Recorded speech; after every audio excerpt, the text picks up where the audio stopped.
entre les deux profils de Madeleine? Qu'est-ce qui a changé? Charlotte? Elle est beaucoup plus mise en valeur? Oui, elle est mise en valeur et vous avez tout un ensemble de procédés qui viennent transformer une femme normale, comme vous et moi, premier profil, grande profondeur de champ, éclairage type studio, mais pas plus affiné que ça. Alors, on aurait juste besoin de Brice pour le montage. Oui, vas-y, Brice.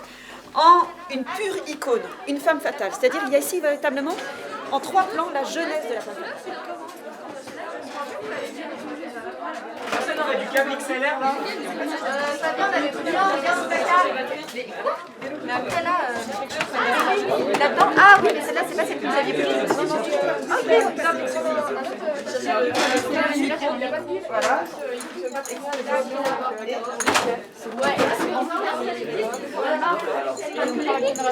Ouais, c'est bon, on a tout pris. Voilà. Alors là.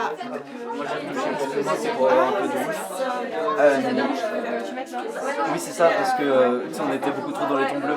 Mais je me demande si en jouant un peu sur la décoloration, on pourrait pas... Silence s'il vous plaît, on va tourner. Ok, est-ce que c'est bon pour tout le monde?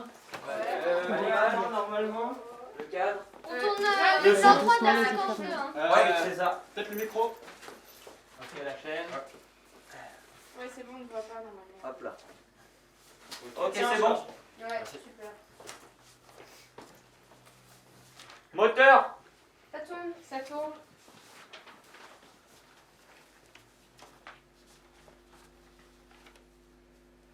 Séquence 2, plan 3, prise 1. Action. Ah pardon, je vous ai pas vu. Pas mal ce plan séquence, non? C'est ce que vous allez faire en section cinéma au lycée Gabriel Fauré? Alors, ça vous tente? Coupé. Donc bonjour, moi je m'appelle Charlotte, donc je suis en spécialité cinéma au lycée Gabriel Fauré. Moi je m'appelle Mathias, je suis en terminale, donc à ce lycée-là. J'ai rejoint l'option et la spécialité cinéma audiovisuel en seconde. Bonjour, je m'appelle Caroline Ferrari, j'ai 17 ans et je suis en classe de terminale en spécialité cinéma. Je suis Caroline Ducrest et je suis enseignante, une des 2 enseignantes de cinéma à Gabriel Fauré. J'ai choisi cette spécialité parce que, d'abord par curiosité je suppose au début, parce que les images c'est quelque chose qui nous entoure de plus en plus dans nos sociétés et que les films, tout ça on en voit tous et que je trouvais ça très, très intriguant d'aller voir comment ça se passait du point de vue de la réalisation, de la création de tout ça, et puis parce que d'un point de vue théorique, l'histoire du cinéma en général m'intéressait. Ça m'a appris vraiment plein de choses, ça a changé plein de choses pour moi. Déjà j'ai rencontré des personnes qui avaient la même passion que moi et donc j'ai pu faire des projets avec eux qui pouvaient me tenir à cœur. Je suis arrivé ici, on va dire un peu, je savais pas trop quoi faire et je me suis dit ben ce domaine-là je le connais pas spécialement et je peux tenter, ça m'intéresse un petit peu. Du coup ben j'y suis allé, j'ai tenté, je me suis dit au pire je pourrais changer, mais finalement le coup de poker s'est révélé être bien réussi. Déjà les profs me paraissaient très sympathiques aux portes ouvertes et puis le matériel surtout, on a une salle de montage à nous tout seuls avec des Macs, avec des bons logiciels de montage, des bonnes caméras, tout ça. Et donc ça c'était vraiment très important pour moi. Du coup, quand je suis arrivée, le premier truc que j'ai pu valider de ce qu'on m'avait vendu en quelque sorte, c'est l'esprit critique que ça nous apporte. J'ai commencé à avoir un regard de spectatrice qui s'est complètement décalé et qui a commencé à s'affiner et à se préciser.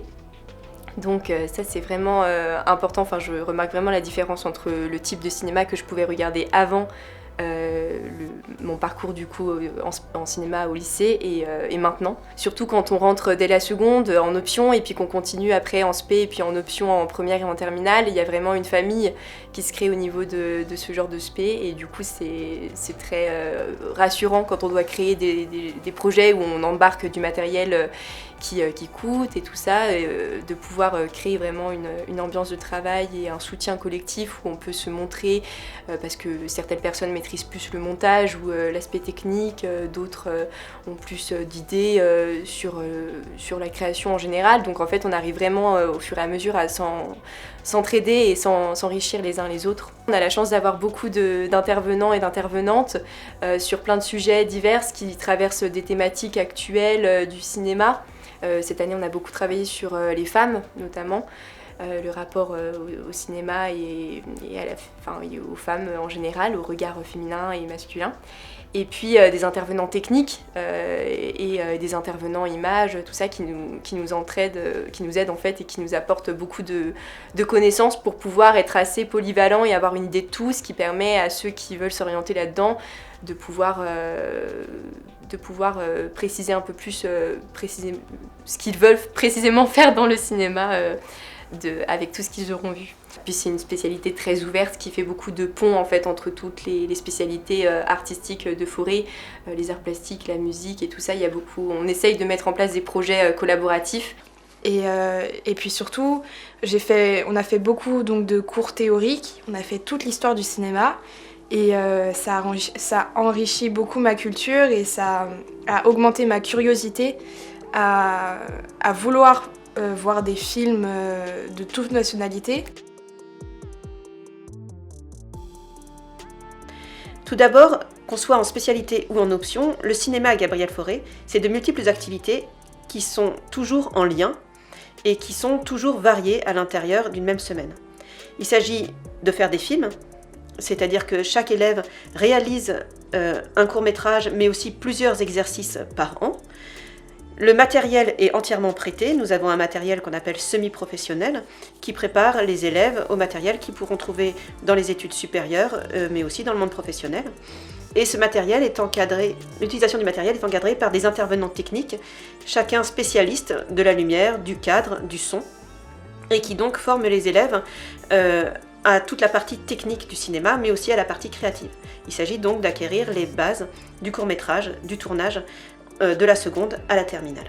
Pour maîtriser le tournage et pour faire un film, il y a évidemment aussi toute une partie d'analyse qui va donc être en lien et donner aux élèves les outils de penser leur propre film en ayant apprécié ce qu'ont fait les grands réalisateurs avant eux. Donc ce travail d'analyse, il porte sur des films précis ou sur des séquences dont on va essayer de comprendre tout le fonctionnement de l'écriture du scénario à la mise en scène, au montage et à la post-production. L'étude du cinéma, c'est aussi la connaissance de l'histoire du cinéma, de son économie et donc de l'ensemble de ce que représente le cinéma. On va à lycéen au cinéma très souvent voir des films en salle, enfin quand on peut sortir, quand le Covid permet.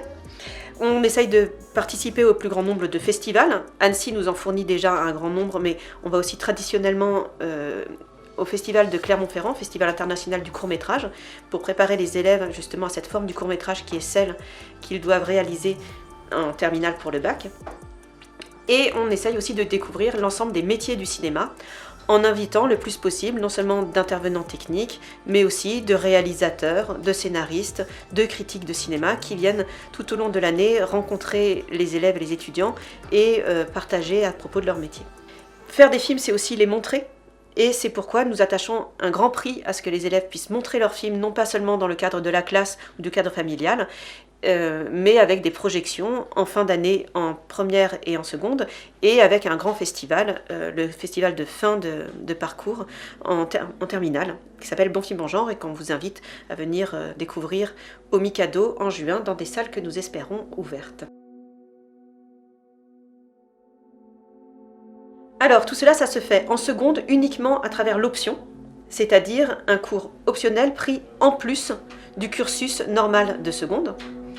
Ces 2 heures d'option, elles permettent d'avoir une initiation à l'ensemble de ces domaines et de permettre aux élèves de choisir de continuer ou non en première.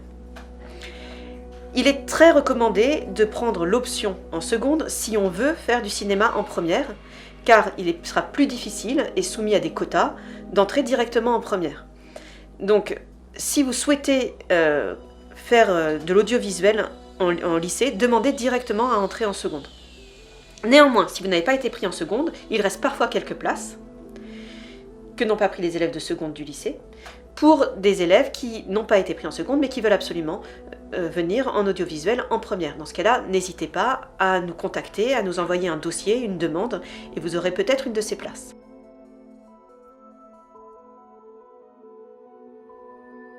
En première, il faut choisir entre deux possibilités, soit prendre une des 3 spécialités obligatoires en première en plus du tronc commun en cinéma, c'est-à-dire que vous avez une des 3 spécialités de 4 heures qui représente donc ce choix, ce pool obligatoire qui est consacré au cinéma, soit vous pouvez prendre l'enseignement optionnel, donc 2 heures en plus de votre emploi du temps. Vous pouvez évidemment prendre les deux, auquel cas vous faites 6 heures de cinéma, ce qui est très recommandé si vous voulez continuer après les études, après le bac, pendant vos études et pour votre métier, faire de l'audiovisuel. En fin de première, vous devez abandonner une des 3 spécialités, mais vous pouvez garder le cinéma bien sûr en terminale, qui sera une de vos 2 spécialités, donc à 6 heures par semaine. Dans ce cas-là, vous arrivez à un bac où l'épreuve est assez conséquente, comme n'importe quelle de spécialité, c'est-à-dire un écrit de 3h30, du type dissertation ou création, plus savoir faire entièrement un court-métrage qu'on présente à l'oral. Et dans ce cas-là, le cinéma est une des spécialités présentes au grand oral. Si vous avez choisi l'option, il n'y a pas d'épreuve au bac, cela ne compte que dans le contrôle continu.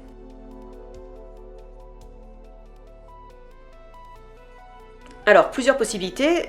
On peut aller vers des filières techniques, c'est-à-dire que certains de nos élèves vont aller vers des BTS pour se spécialiser dans certains domaines, lumière, son, montage, production, qu'ils ont découvert avec nous. On peut être dans une voie plus créative, aller vers la réalisation. Vous avez de nombreuses écoles de cinéma en France, mais aussi en Suisse ou en Belgique, qui préparent à la réalisation. Alors, les plus connus sont la Fémis, Louis Lumière, mais il y a aussi une multitude d'autres écoles. On peut aller vers des domaines qui ne sont pas strictement cinématographiques, mais audiovisuels, c'est-à-dire vers des licences, vers des IUT, vers de la communication, vers infographie, jeux vidéo, mais aussi vers des écoles d'animation, où aussi on a pas mal d'élèves qui partent vers le théâtre. C'est-à-dire que les domaines en fait sont extrêmement variés. Nous ne préparons pas uniquement à être réalisateur, mais à tout ce qui pourra toucher à l'audiovisuel, à l'image, au cadre, au son, auquel les élèves auront été préparés pendant ces 3 années. La spécialité cinéma, ça m'a éclairci sur cette envie de faire de la réalisation. Et du coup, j'ai réussi à trouver, on va dire, mon bonheur, ma vocation future, j'espère, en tout cas, dans le métier de chef opérateur, donc celui qui s'occupe de la lumière dans un film, et ou sinon éclairagiste, c'est-à-dire mettre en place la lumière, commencer à regarder avec les compositions de plans, etc. Ça, c'est vraiment un domaine qui m'attire énormément. Et donc, c'est grâce à ces 3 années que j'ai pu trouver ma voie. Personnellement, je ne veux pas partir dans le cinéma peut-être directement dans une spécialité propre à ce milieu-là, mais en tout cas, c'est quelque chose que je vais garder avec moi parce que j'ai cette envie de création qui s'est manifestée et du coup qui va rester là et puis qui va enrichir mon parcours artistique plus général à côté. Donc voilà.